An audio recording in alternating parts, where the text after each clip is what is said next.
3,800 వచ్చేటట్టుగా ప్రభుత్వం వెంటనే చర్యలు తీసుకోవాలి.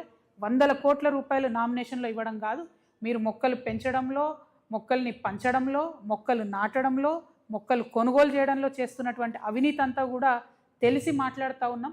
అవినీతిని తక్షణం ఆపండి. ఎక్కడ పడితే అక్కడ నామినేషన్ ఇచ్చే వ్యవస్థ ఆపండి.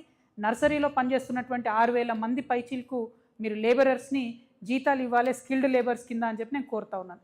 ఎట్ ద సేమ్ టైం మీ అందరికీ తెలుసు, ఆ ఔటర్ రింగ్ రోడ్లో ఉండేటటువంటి ఒక కంపెనీ పేరు మీద సిట్ వేసిండ్రు మరి ముఖ్యమంత్రి గారు. మేము బాగా అవినీతి జరిగింది, బీఆర్ఎస్ వాళ్ళు అమ్ముకున్నారని ఒక సిట్ వేసిండ్రు. ఆ సిట్ ఏమైందో ఇప్పటివరకు తెలుస్తలేదు.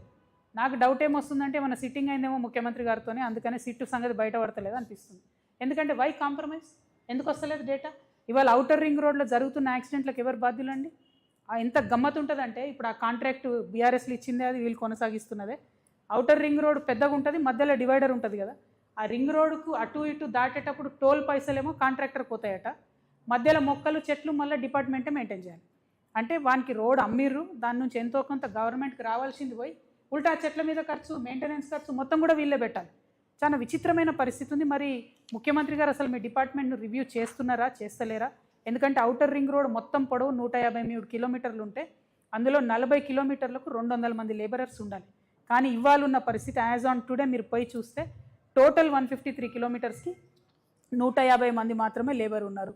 అంటే మీరు కనీసం మన వాళ్ళకు పని ఇస్తలేరు, వాళ్ళతో మెయింటెనెన్స్ చేస్తలేరు, ఆ సిట్ ఏమైందో కూడా చెప్తలేరు. ఆ సిట్ ఏమైందన్న విషయాన్ని కూడా ప్రజలకు తెలియజేయాలని చెప్పి నేను కోరుతున్నాను. ఓఆర్ఆర్ మీద భద్రత అంటే సిగ్నల్ వ్యవస్థ లేక, ప్రాపర్గా పెట్రోలింగ్ లేక యాక్సిడెంట్స్ అవుతూ ఉన్నాయి. ఇక గంజాయితో జరిగే యాక్సిడెంట్లు విపరీతంగా పెరుగుతున్నాయి కాబట్టి వాటి మీద ముఖ్యమంత్రి గారు శ్రద్ధ పెట్టాలని నేను కోరుతా ఉన్నాను. అయితే విచిత్రం ఏంటంటే ముఖ్యమంత్రి గారు శ్రద్ధ ఒక డిపార్ట్మెంట్ మీద బాగా గట్టిగా పెడుతున్నారు, దాన్ని ప్లానింగ్ డిపార్ట్మెంట్ అంటారు. అయితే ఈ ప్లానింగ్ డిపార్ట్మెంట్లో ఈ సంచులు మోసే భీమ్బాయ్ ఉంటారు ముఖ్యమంత్రి గారి దగ్గర, ఆయన పేరు చెప్పడం నాకు ఇష్టం లేదు కానీ ఆయన కంప్లీట్గా ఆయననే ఇన్ఛార్జ్ అన్నట్టు.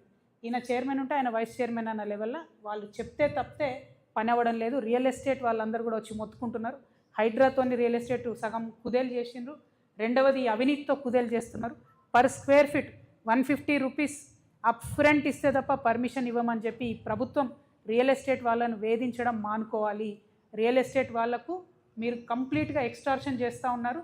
దీని మీద మీరు ఈ వేధింపులు మానుకోకపోతే, ఈ ఎక్స్టార్షన్ మానుకోకపోతే ఖచ్చితంగా అవసరమైతే ఈడీ వరకు కూడా కంప్లైంట్ ఇవ్వడానికి తెలంగాణ జాగృతి వెనుకాడదని చెప్పి ఈ సందర్భంగా తెలియజేస్తూ, మరి గుంపు మేస్త్రి గారు జిహెచ్ఎంసీ అంటే గ్రేటర్ హైదరాబాద్ మున్సిపల్ కార్పొరేషన్ కాదు, గుంపు మేస్త్రి గారి హయాంలో జరుగుతున్న మహా కరప్షన్ అని చెప్పి మేము చెప్పాలనుకుంటున్నాం. ఈ కరప్షన్ని తప్పకుండా మీరు చెక్ చేయాలి, దీని మీద ఆలోచన చేయాలి. మన హైదరాబాద్ సిటీ డెవలప్మెంట్ని పక్కకు పెట్టి ఈ అవినీతిని మీరు ఇంకా పెంచుకోవడానికి ఫ్యూచర్ సిటీని ముందుకు తీసుకొచ్చి పెడతా ఉన్నారు. అది కరెక్ట్ కాదు. హైదరాబాద్ సిటీలో మీరు ఫెసిలిటీస్ ఇవ్వండి, ఈ సిటీ ఎదిగేలాగా చూడండి, ఇక్కడ కంపెనీస్ వచ్చేలా చూడండి. ముందు దీన్ని ప్రొటెక్ట్ చేయండి, తర్వాత ఫ్యూచర్ సిటీ గురించి ఆలోచించండి. మీ రియల్ ఎస్టేట్ కోసం అటుపోయి హైదరాబాద్ సిటీ ఫ్యూచర్ని నాశనం చేయొద్దని ముఖ్యమంత్రి గారిని కోరుతూ మళ్ళొకసారి డిమాండ్, ఖచ్చితంగా నామినేషన్ ప్రక్రియను క్యాన్సిల్ చేయాలి.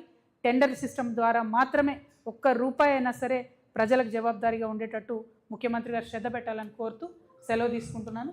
Thank you. జై తెలంగాణ, జై తెలంగాణ, జై జాగృతి. మా పార్టీ అనౌన్స్మెంట్ కార్యక్రమం 25వ తారీఖు ఉంటుంది కాబట్టి మేము ఆ రోజు 25 నాడు జరిగే కార్యక్రమాన్ని పర్యవేక్షించడానికి తెలంగాణ జాగృతి తరఫున ఒక 21 కమిటీలను వేయడం జరిగిందండి. ప్రతి కమిటీలో దాదాపు 30 మంది మనకు సభ్యులు ఉంటారు. ఆ తర్వాత వాలంటీర్ల సంఖ్య దాదాపు ఒక 500 మందితో వాలంటీర్స్ ఉంటారు. ట్రాఫిక్కి కానీ పోలీస్ వాళ్ళకి కానీ వచ్చేటటువంటి అన్ని జిల్లాల నుంచి తరలి వచ్చేటటువంటి వెహికల్స్కి ఇబ్బంది కాకుండా ఈ కమిటీస్ విత్ ఫోన్ నంబర్స్ మేము మా సోషల్ మీడియాలో పెట్టడం జరుగుతుంది. సో ప్రెస్ మిత్రులందరి పక్షాన ప్రజలకు కూడా తెలియజేస్తూ ఉన్నాను, పొద్దున మనకు 10కే ముహూర్తం ఉంది కాబట్టి తొందరగా తరలి రావాలి. వచ్చేటటువంటి వారందరూ కూడా పార్కింగ్ ఏర్పాట్లన్నీ కూడా చేస్తూ ఉన్నారు.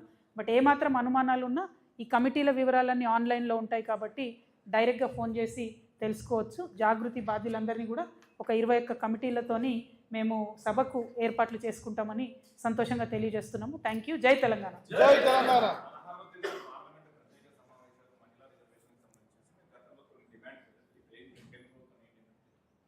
ప్రధానంగా ఒకటండి, మహిళా బిల్లు మీద పాత సెన్సెస్ని ఇప్పుడు అప్లై చేయడం అన్నది చాలా అన్యాయం. ఆల్రెడీ దీనివల్ల మొన్న జరిగిన పార్లమెంట్ ఎన్నికల్లో మహిళలకు అవకాశాలు పోయినాయి. దాదాపు 10-12 రాష్ట్రాల ఎన్నికలు జరిగినాయి, వాటన్నిటిలో కూడా మా అవకాశాలు పోయినాయి. ఇప్పుడు